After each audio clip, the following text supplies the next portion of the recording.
Austatud Riigikogu, alustame täiskogu 8. istungjärgu 9. töönädala esmaspäevase istungiga. Ja kõigepealt on võimalik üle anda eelnõusid ja arupärimisi. Vabariigi Valitsuse esindajana proua Heili Tõnisson, palun.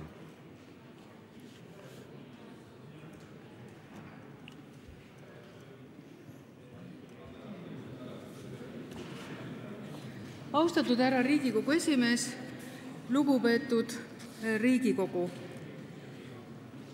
Vabariigi Valitsus algatab täna 5 seaduseelnõu. Esimeseks, kriminaalmenetluse seadustiku rakendamise seaduse muutmise seaduse eelnõu. Teiseks, korruptsioonivastase seaduse muutmise seaduse eelnõu. Eelnimetatud 2 seaduseelnõu menetlemisel Riigikogus esindab Vabariigi Valitsust justiitsminister Andres Anvelt. Kolmandaks, keskkonnatasude seaduse muutmise seaduse eelnõu. Riigikogus esindab seaduseelnõu menetlemisel Vabariigi Valitsust keskkonnaminister. Neljandaks, liiklusseaduse ja riigilõivuseaduse muutmise seaduse eelnõu. Viiendaks, reklaamiseaduse muutmise seaduse eelnõu. Nende eelnimetatud 2 seaduseelnõu menetlemisel Riigikogus esindab Vabariigi Valitsust majandus- ja taristuminister Urve Palo. Aitäh!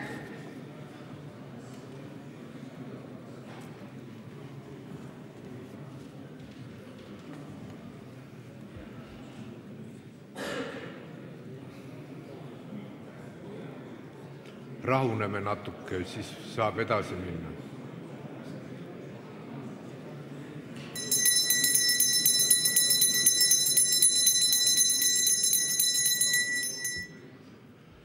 Kadri Simson, palun.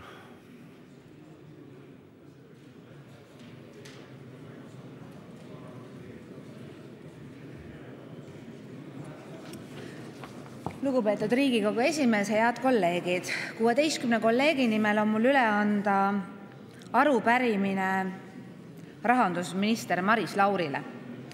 See arupärimine puudutab maksureformi vajalikkust. Nimelt on meil rõõm tunnistada seda tõsiasja, et ministriks on nüüd inimene, kes vaatab natukene avarama pilguga ja analüütilisema pilguga Eesti maksusüsteemile ja seetõttu me pärime Maris Lauri käest. Esiteks selle kohta, et ettevõtja Indrek Neivelt tegi novembri alguses Rahvusringhäälingule kirjutatud arvamusloos 5 konkreetset ettepanekut, mis tema sõnul aitaksid muuhulgas vähendada väiksema palgaga inimeste maksukoormust. Ja vajadust langetada just madalapalgaliste maksukoormust on varasemalt Eestile ette kirjutanud ka OECD, mille raportites on rõhutatud, et me peame tegelema madalapalgaliste maksukoormuse leevendamisega. Ja arutelu sotsiaalmaksu alandamisest ning ettevõtete tulumaksu taastamisest ja ka tulumaksuvaba miinimumi selget tõusu ootavad nii mõnedki Eesti ettevõtjad, lisaks loomulikult väiksema palgaga inimesed. Aga konkreetseid samme selle kohta näha ei ole. Seda, et meie maksusüsteem ei ole meile toonud ka kiiret edu, rõhutas eelmisel nädalal siin Riigikogu saalis ka riigikontrolör Alar Karis, kes ütles järgmist, et väikese avatud majanduse laisse sfeeri majanduspoliitika taustal muutub ilmselt üha suuremaks oht hakata kasutama paratamatuse ja välismõjudest sõltumise ettekäänet selleks, et õigustada oma ideede nappust, tahtmatust ja mugavust reforme mitte teha, ent mitte muuta. Ja sellega tulenevalt on meil 5 konkreetset küsimust Eesti maksusüsteemi kohta ja selle mõttekuse kohta Euroopa kontekstis. Tänan tähelepanu eest. Rainer Vakra, palun.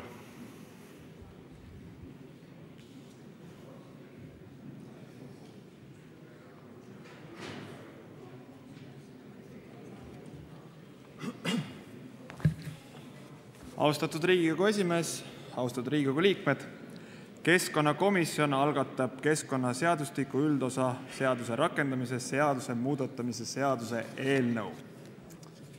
Ja antud eelnõu muudatus on tehtud õigusselguse huvides, et oleks täpselt teada, milliste lubade menetlemisele keskkonnaseadustiku üldosa seadus kohaldub. Analoogiline põhimõte kehtib ka haldusmenetluse seaduse korraldamisel. Seega jõustub keskkonnaseadustiku üldosa seaduse 5. peatükk ühe eelnimetatud eriosa seaduse jõustumisel, kus selle peatüki jõustumine on sätestatud. Aitäh teile!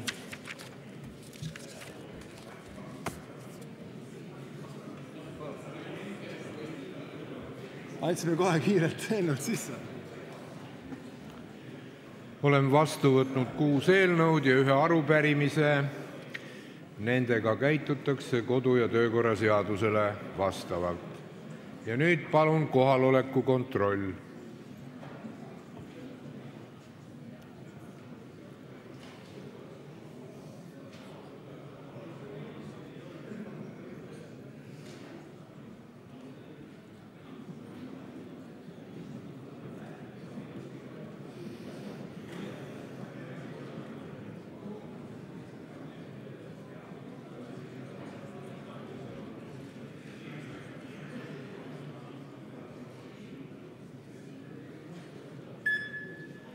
Kohal on 88 Riigikogu liiget, puudub 13.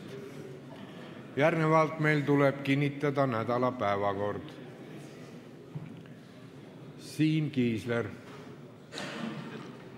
Aitäh, austatud esimees. Mul on seoses päevakorraga küsimus, et miks meil on pakutud teisipäevale ainult 1/3 lugemine ja samas kui kolmapäeval on taas väga pikk päevakord ette nähtud, mis selgelt öösse kisub, nii nagu möödunud nädalalgi, et mis see otstarbekus on, et on mõistlik just öösel teie arvates neid punkte arutada, mitte näiteks teisipäeval istungi jaoks planeeritud ajal? Aitäh.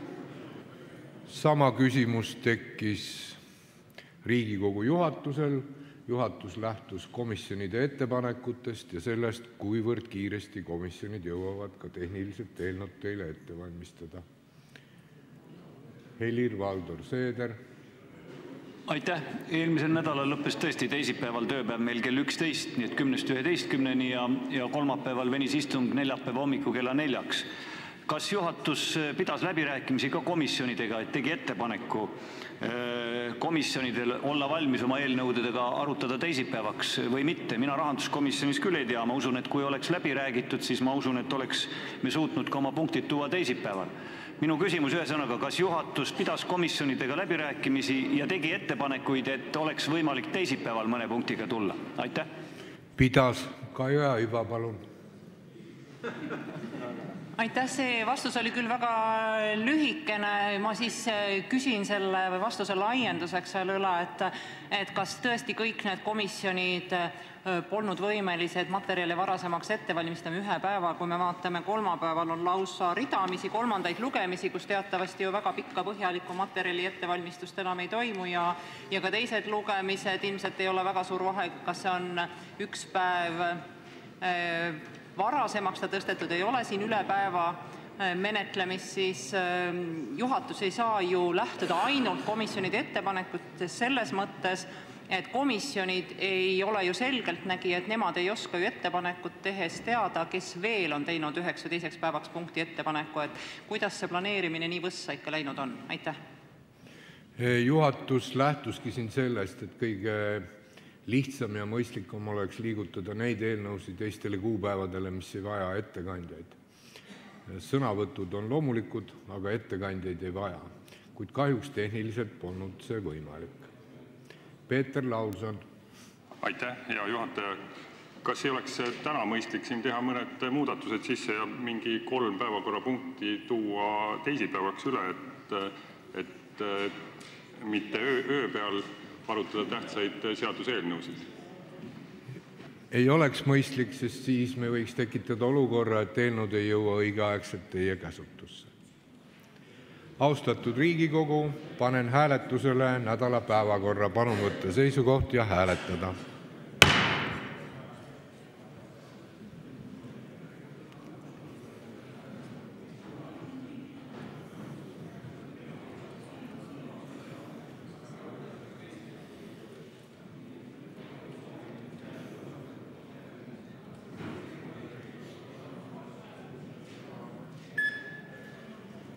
Päevakorra kinnitamise poolt oli 59 Riigikogu liiget, vastu 21, erapooletuid ei olnud. Päevakord on kinnitatud.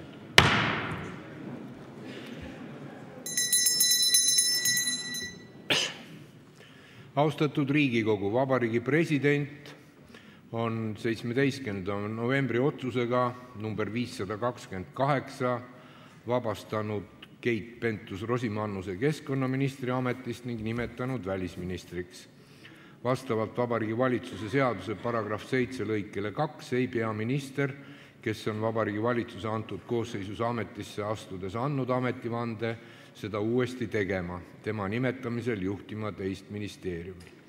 See aga ei sega meid talle edu soovimast. Sama Vabariigi Presidendi otsusega nimetati Mati Raidma keskkonnaministriks. Järgnevalt kuulame ära keskkonnaminister Mati Raidma ametivande. Palun.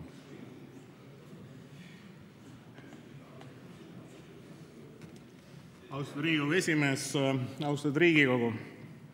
Asudes täitma Vabariigi Valitsuse liikme kohustusi, olen teadlik, et kannan selles ametis vastutust Eesti Vabariigi ja oma südametunnistuse ees. Tõotan pühalikult jääda ustavaks Eesti Vabariigi põhiseaduslikule korrale ning pühendada oma jõu Eesti rahva heaolu ja tuleviku kindlustamisele.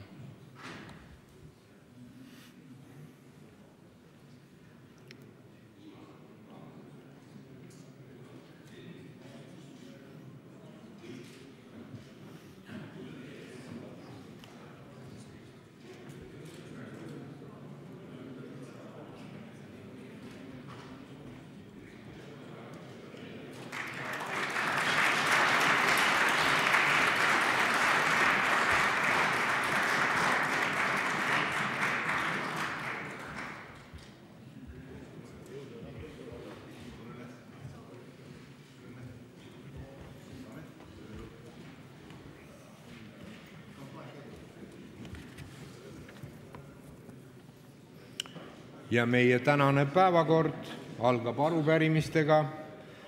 Riigikogu liikmed Viktor Vassiljev, Siret Kotka, Mihhail Korb, Mailis Reps, Valeri Korb, Eldar Efendijev, Tarmo Tamm ja Jüri Ratas ning Kalev Kallo, kes on ka arupärijate poolne ettekandja, on esitanud arupärimise rahandusministrile Maris Laurile. Palun, Kalev Kallo.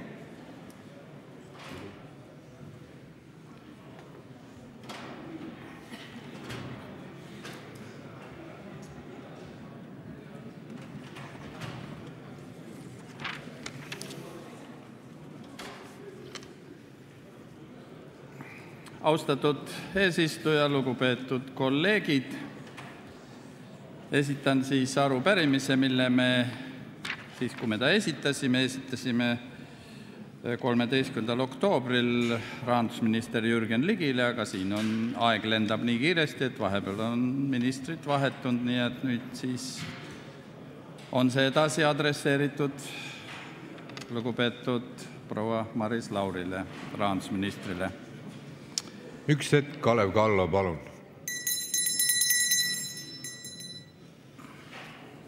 Palun jätka. 2014. aasta juunis mõistis Harju maakohus kokkuleppe menetluses Oleg Belokrõlovi ja tema 9 kaasosalist süüdi suuremahulise käibemaksupettusega tegelemiseks kuritegeliku ühenduse loomises. Käibemaksupettuse tagajärjel jäi riigil saamata üle 30 miljoni euro. Kohtuotsuse kohaselt peavad asjaosalised tagastama eelpool mainitud 30 miljonist vähem kui 7 miljonit eurot. Oleg Belokrõlovi firmadelt tarnisid teiste seas kütust aktsiaselts Jetoil, aktsiaselts Olerek, aktsiaselts Letofin, OÜ MK Kamion, OÜ Mark Oil ja teised. Seejuures on Jetoil ja Olereks viimastel aastatel võitnud 10 miljonite eurode eest riigihankeid. Äripäevas avaldatud andmete põhjal on Jetoili poolt 2012. aasta algusest tänaseni võidetud riigihangete rahaline maht ligi 95 miljonit eurot ning Olereksi samal perioodil võidetud riigihangete rahaline maht küünib üle 20 miljoni euro. Aktsiaselts Olerex ja aktsiaselts Jetol kinnitavad, et polnud Belokõõlovi maksupettustest teadlikud. Samas on Äripäev korduvalt välja toonud, et mõlemad ettevõtted pole nõustunud avalikustama kogu oma tarneahelat. Käesoleva aasta septembri alguses teatas mitmeid kütusefirmasid ühendav Eesti Õliühing, et riigil jääb kütuseturu maksupettuste tõttu igal aastal saamata umbes 60 miljonit eurot. Kütuseturu suurpetturitega võitlemiseks tegi ühing riigile ettepaneku kehtestada kütusefirmade kontroll kogu tarneahela üle, millega kohustataks kütuse müügiga tegelevad ettevõtteid avalikustama kõik oma tarnijad. Eesti Õliühingu ettepanekut toetab ka Maksu- ja Tolliamet. Ja seoses sellega on meil 4 küsimust lugupeetud ministrile, mille kaudu siis saame teada, kas seda ettepanekut toetab ka Rahandusministeerium ja mis ta plaanib selleks teha. Aitäh! Arupärimisele tuleb vastata rahandusminister Maris Lauril. Palun!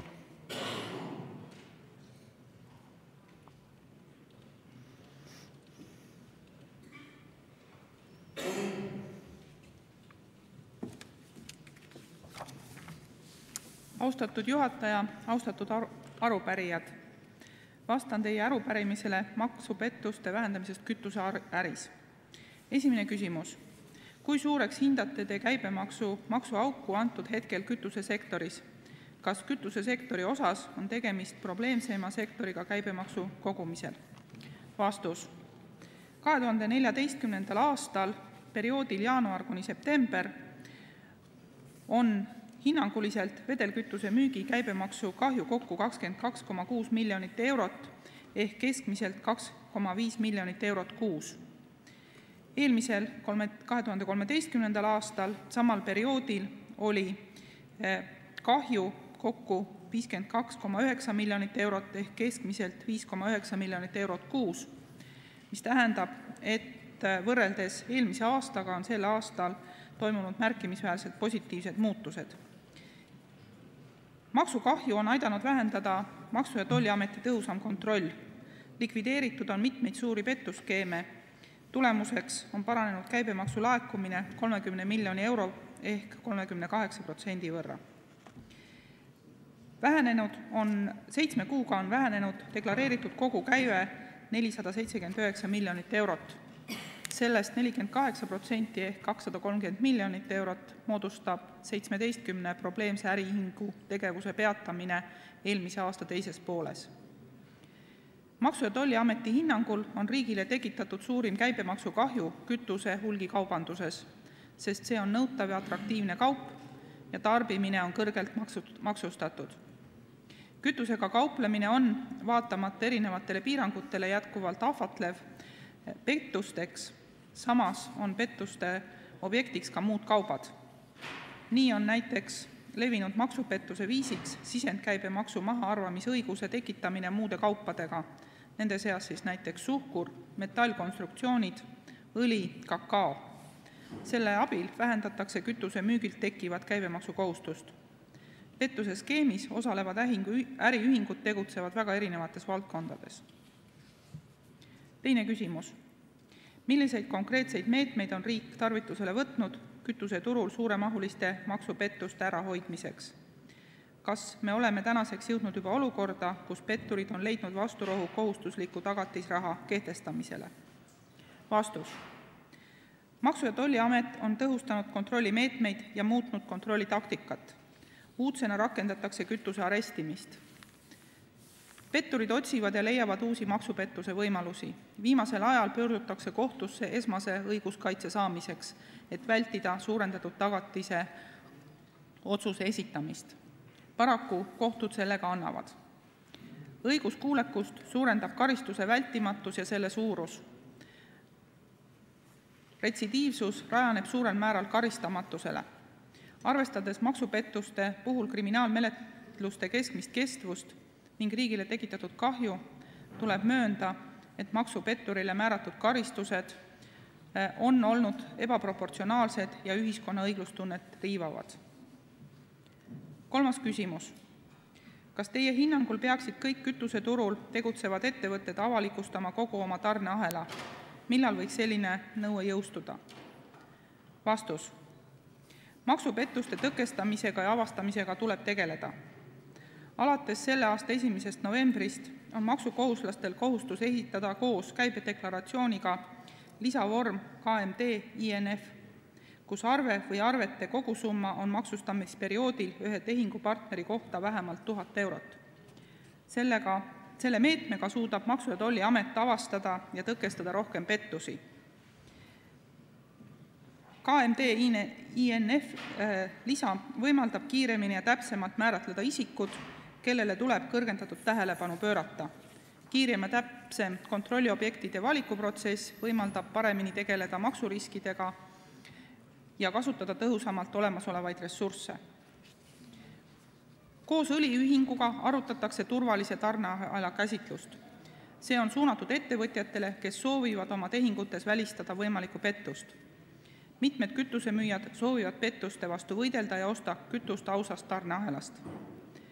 Õliühingu ja Maksu- ja Tolliametiga koostöös arutatakse võimalust muuta maksuhalduritele ja reaalajas kättesaadavaks ladude ja vedelkütuse müügi aruandlus. Selle tulemusena oleks tarneahel reaalajas kättesaadav ja nähtav alates kütuse maaletoomisest kuni lõpptarbijateni jõudmiseni. 4. küsimus. Kuidas moraalselt hinnata tõsiasja, et riigihankeid võidavad ettevõtted, kelle tarneahelas on käibemaksupetturid? Hankijad saavad ja peavad kasutama seaduslikke võimalusi, et riigihanked võidaks ja hankelepinguid täidaks ettevõtted, kelle tarneahelas ei ole käibemaksupettureid. Tuleb möönda, et kogu hankelepingu täitmise tarneahelat on väga keeruline kontrollida, kuid see on võimalik. Hankija saab näiteks kehtestada täiendavad hankelepingu tingimused. Näiteks ettevõte peab iga kord, kui täidab lepingut alltöövõtja abil, viimase kooskõlastama tellijaga. Samuti peab tellija kinnitama alltöövõtja vahetuse. Hankija saab välistada hankelepingus maksupettustega seotud alltöövõtjate kasutamist, sätestades hankelepingus kohustuse esitada alltöövõtjate andmed ning määrata hankelepingu lõpetamise alused, näiteks maksuvõla või maksupettuse esitamisel. Hankijad saavad valdkonnapõhiselt kaaluda alltöövõtu lepingutingimuste kasutamist ning tagatud on võimalus tõrjuda hankelepingutest maksupetturitest alltöövõtjad. Selleks, et võidelda maksupetturitega riigihangete kaudu, ei ole mitte üksnes abiks riigihangete seadus ja selle regulatsioon, sama olulised on ka lepingutingimused, nende täitmise kontrollimine ja omaniku järelevalve. Tellija peab heab seisma selle eest, et hankelepingu täitmise ja täitjate üle oleks tõhus kontroll. Tänan. Palun küsimused, Kalev Kallo. Aitäh, austatud eesistuja, lugupeetud minister. Nagu ma vastusest aru sain, on teatud lootus pandud nende üle 1000 euroste arvete nii-öelda automaatsele kontrollile ja mõningad muud meetmed. Aga teie vastusest jäi kõlama niisugune väide, et maksupettustele määratud karistused on ebaproportsionaalsed ja ühiskonna õiglustunnet riivavad. Kas näiteks Rahandusministeerium taolisel juhul või kolleegidega valitsuses siis kavatseb või ei kavatse tulla välja ettepanekuga, et seadust selles lõigus muuta, et oleks võimalik määrata karistusi vastavalt teole, et nad ei oleks ebaproportsionaalsed? Aitäh! Karistusi määrab Eesti riigis kohus ja meil ei ole õigust nende üle täpselt arvamust avaldada. Kuid meil on õigus ja võimalus neid maksupettusi paremini kinni püüda ja need olemasolevad meetmed ja nendele täiendavad meetmed, mida ma teile tutvustasin, võimaldavad maksupettureid paremini kinni püüda. Kui kõige parem ja efektiivsem mõju on see, kui maksupetturid teavad, et nad ühel hetkel võivad vahele jääda. See on kõige tugevam mõju. Tänan. Aivar Kokk. Hea juhataja, hea minister. Nagu me teame, järgmise aasta kevadel maikuust erimärgistatud kütusel on soodustus kaob ära ja aktsiisi tõuseb 40%. Kuidas te näete täna, et mis juhtub siis järgmise aasta kevadel ja sügisel kütuseturu peal? Et on kaks varianti. Inimesed korjavad endale mahutitesse nii palju kui vähegi seda märgistatud õli ja Maksuamet käib kontrollimas ja hakkab teda trahvima. Või teine variant on see, et koduomanikud teevad transpordifirmadega kokkuleppeid ja hakkavad seal käibemaksuga mängima, et maksavad sularahas, võib-olla ei pea siis käibemaksu maksma, et see tõus on ju niivõrd suur, et mõjutab kõikide inimeste küttekulusid niivõrd suurelt, et kas te näete, et see aktsiisitõus oli ikkagi nagu õige otsus või oleks võinud olla see, et tarbijatel oma kodukütteks kasutatav erimärgistusküte oleks ikkagi eristuse saanud ja aktsiis oleks madalam olnud? Aitäh! Maksuamet jälgib Eesti riigi seadusi ja püüab maksupetturid kinni püüda ja nad on olnud selles väga edukad. Ma usun, et nad suudavad seda teha ka tulevikus. Täna. Jüri Ratas, palun. Suur aitäh, austatud Riigikogu esimees, austatud proua minister. Et kui selles arupärimises need kaasused või juhtumid, kui te neid vaatate ja neile küsimustele vastasite, siis mu küsimus on, et kas teie hinnangul Eesti riik tegi sanktsioonide osas kõik, mis võimalik, et kokkuvõttes seda maksuauku riigieelarvest vähendada või ei teinud? Aitäh! Minu hinnangul oli Maksuameti tegevus selles osas väga efektiivne ja väga tubli. Ma uurisin seda juhtumit põhjalikult ja minu hinnangul on tegevus olnud väga edukas. Tänan. Helir-Valdor Seeder, palun. Aitäh, lugupeetud minister. Maksumaksjatel on hea makse maksta ja on ka lihtne kontrollida siis, kui seadused on kergesti arusaadavad, on ka kergesti täidetavad ja kergesti kontrollitavad. Ja minu küsimus on nüüd erimärgistatud kütuseaktsiisi soodustuse kaotamise kohta, mis puudutab siis elamuid ja ka teatud osa munitsipaalhooneid, selle rakendamise kohta. Rahandusministeerium esitas eelnõu ja Riigikogu võttis vastu peale arutelu selle eelnõu, kus siis soodustuse lõppemise järel järgmise aasta mais, kui on jäänud üle 100 liitri, siis see kütus tuleb tagasi müüa. Minu küsimus on, kellele müüakse, mis hinnaga, kas on tegemist mingi riikliku kokkuostuga ja kui jääb alla 100 liitri, siis mõõdetakse see ära ja see vahe tuleb tasuda inimesel. Kas keerulisemat, segasemat ja raskemini teostatavat ja kontrollitavat rakendusakti on võimalik välja leida? Aga ärge olge lakooniline, kirjeldage, kuidas seda praktilises elus rakendatakse. Aitäh! Kuna antud arupärimine ei puuduta seda küsimust, siis mul ei ole piisavalt materjali ette valmistatud, aga teie soovi kohaselt otsime selle kohta ka teile vastuse. Tänan. Valeri Korb, palun. Aitäh, lugupeetud proua minister. Usun, et teil on statistika, kui palju siis oli algatatud kriminaalasju viimastel aastatel kütuseäris ja kui palju neist said läbi vaatatud kohtuprotsessidest? Aitäh! Mul ei ole sellist informatsiooni praegu käepärast. Tänan. Kas ministeerium saab rahvasaadikule vastata kirjalikult ehk? Kindlasti. Viktor Vassiljev, palun. Aitäh, hea Riigikogu esimees. Austatud proua minister, kas te olete kindel, et maksude tõstmine vähendab maksupettusi? Aitäh. Maksupettusi vähendab inimeste käitumine, seaduskuulekas käitumine, samuti see, kui maksupetturid teavad, et nad jäävad vahele ja et neid karistatakse. Tänan. Tarmo Tamm, palun. Aitäh, juhataja, lugupeetud minister. Ma küsin inimeste õigustundest ja ausast konkurentsist.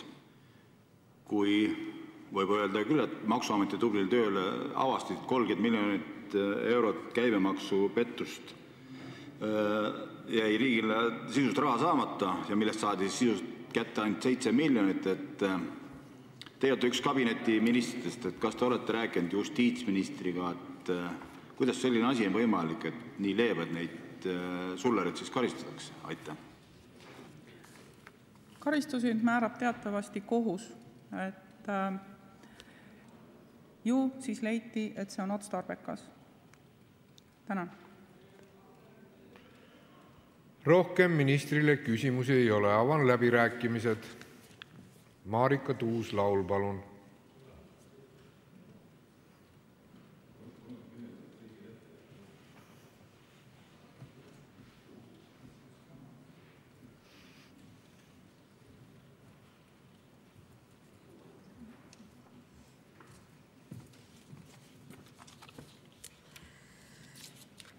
Austatud istungi juhataja, head kolleegid! Ma tahan rääkida natuke hambaravist ja päevapoliitikast. Meil on läbirääkimised praegu arupärimise asjus. Teine asi hoopis või? Ja. Kas on soov arupärimise asjus sõnavõtuga esineda? Ei, sel teemal mitte, ma võtaks siis järgmises punktis, palun. Aitäh.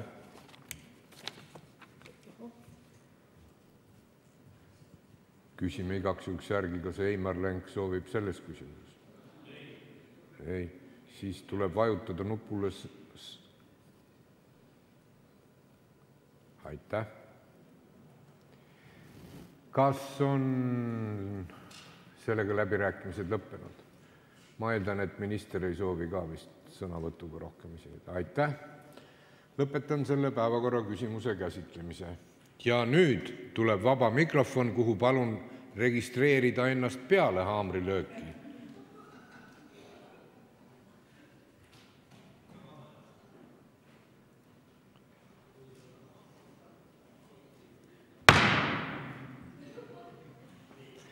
Eimar Lenk, palun.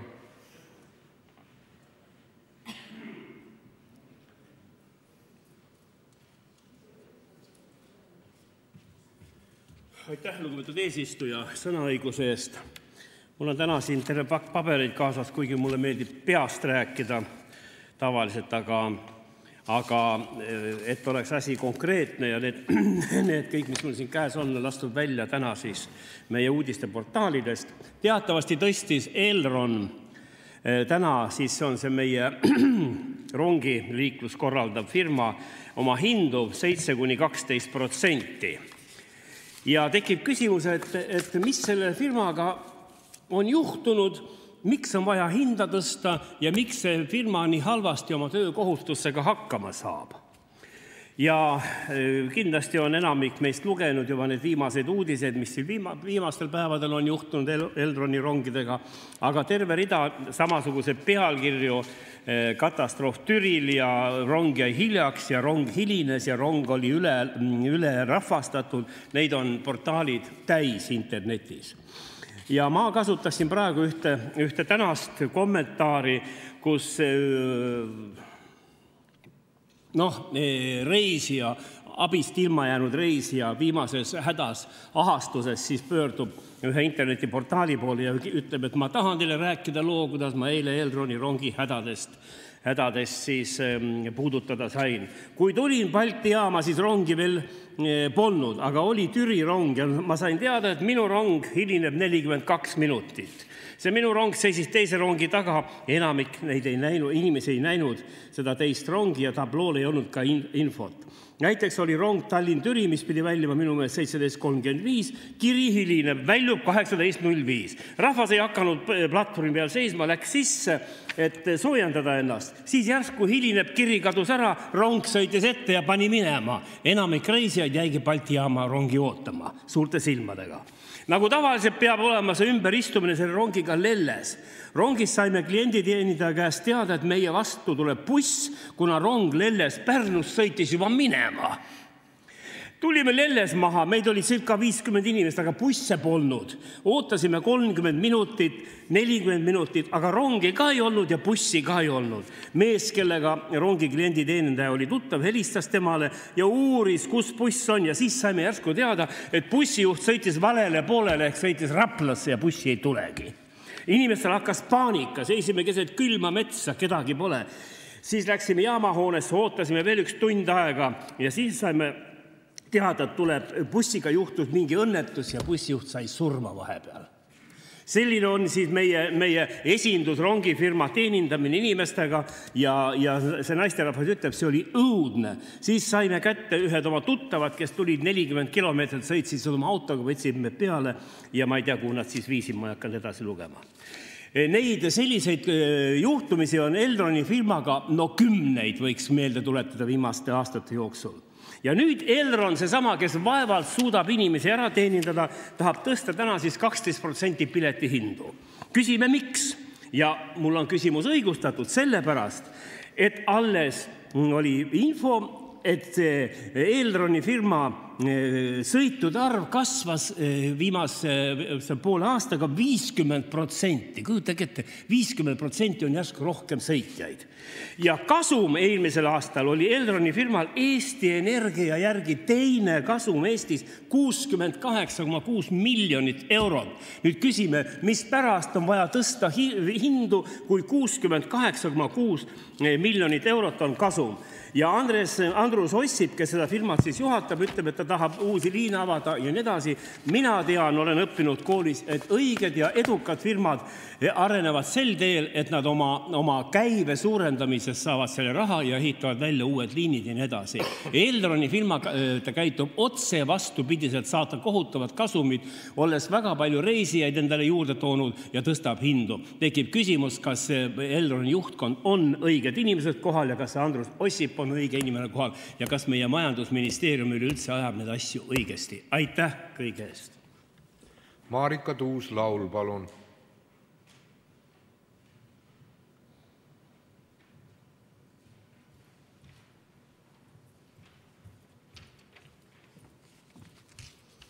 Austatud istungi juhataja, head kolleegid.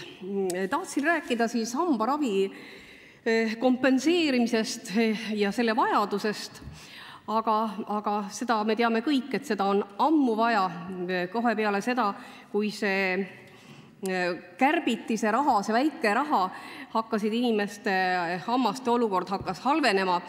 Ja praegu on huvitav vaadata, et mida lähemal Riigikogu valimistele, seda rohkem siis koalitsiooniparteid, siin sotsiaaldemokraadid ja Reformierakond räägib siis sellest vajadusest hambaravi kompenseerida. Probleem on õige, aga see käsitlus on tõepoolest väga silmakirjalik, sest mitte midagi tegelikult järgmisest aastast juurde ei tule. Ja suvel meil toimus ka väga suur istung, avalik istung, vaagiti kõik võimalikke probleeme, kaaluti, et kui suur ikka see kompensatsioon peaks olema, erinevaid variante ja ajakirjandus kajastas ja jäigi inimestele mulje, et tänane valitsus tegeleb asjaga ja kohe ka midagi tuleb. Aga milline olukord tegelikult praegu on ja millised on inimeste hammaste olukord, seda ei tea keegi. Ütles Sotsiaalministeerium, et nad ei ole mingid uuringuid teinud, samuti Haigekassa ja ka Hambaarstide Liit on öelnud ju, et nemad teavad neid inimesi, kes siis ravil käivad, üldisest olukorrast ülevaade täiesti puudub. Aga ma arvan, et eks meil, kes me palju ringi liigume ju, on see teave olemas, enam-vähem me näeme seda pilti ja see pilt on üle Eestimaa ringi käies väga õnnetu. Ja ma kujutan ette, et loomulikult, kui sa oled üksik ema ja saadki seal natuke üle 300 euro ringis, ega sul midagi muud üle ei jää, kui ikka kostad oma lapsele süüa või riiet ja lükkad selle hammaste ravimise ikka edasi või kui sa oled töötu, vaatad üldse, et peaasi, et päris nälga ei jääks ja loomulikult ei saa lubada need inimesed endale hammaste ravi. Ma tahan teile rõhutada, et Eesti Vabariigi algusaastatel oli meil hambaravi tasuta, nagu oli Vene ajal. Ja siis sajandi vahetusel aastal 2000 umbes selle ümbruses oli ta muutunud selliseks, et 50% siis kompenseeriti ja 50% tuli inimestel endil tasuda. Ja siis olukord järsku muutus, tööealistele sisuliselt riigi abi kadus, selleks rahaks oli vaid 150 krooni, üli vähe, seda oli mitu aastat. Ja siis, kui Keskerakond oli võimul, tõsteti seda 300 krooni peale. Ja sellest väike abi siiski oli. Aga siis 2009. aastal siis kaotati ka see 300 kroonine hüvitis päris ära.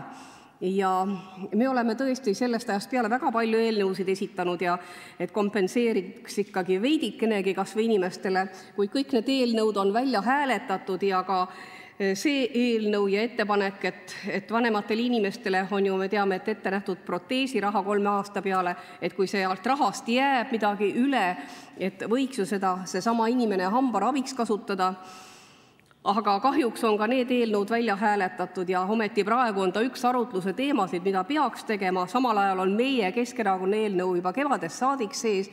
Esimene lugemine on isegi läbinud, kuid nüüd ta on sügavalt nii-öelda ära peidetud ja seisma jäetud ja täna veel viimati küsisin, millal me selle välja võtame. Niimoodi naerdi öeldi, et eks siis järgmisel aastal tegelikult peaks hakkama juba toimima 2005. aasta jaanuarist oli meie ettepanek. Nii et selline on see seis tegelikult, kas siis nüüd tahetakse seda raha panna või mitte, siit me loeme väga hästi välja. Meile öeldakse ka, et ega see raha on nii väike ja 19 eurot, mis vanasti oli, et selle eest ei saanud ju midagi. Muidugi ei saanud, ta oli vähemalt niisugune profülaktiline, inimene sai korra maha istuda ja talle öeldi, mis tal viga on ja võib-olla ka väikse töö ära teha. Aga valimised lähendavad ja tõesti tahan teile öelda, jätakse mulje, et nagu see ravi tuleks järgmisel aastal. Kohtusin just hiljuti haigekassa esimehe Tanel Rossiga ja ta ütles otse välja, et järgmisel aastal ei muutu midagi raviraha juurde ei tule ja ta on üli ettevaatlik ka ülejärgmise aasta suhtes. Nii et olukord on tegelikult selline, aga inimeste olukord, hammaste olukord on kehv ja OSCD on paar aastat tagasi öelnud, et 70% Eestimaa vaesest rahvast ei saa minna kõrge hinna tõttu arsti juurde. Meie peame seda probleemi üli oluliseks ja seda kompenseerimist riigi poolt. Aitäh! Rohkem soove ei ole. Tänane istung on lõppenud. Kohtume homme.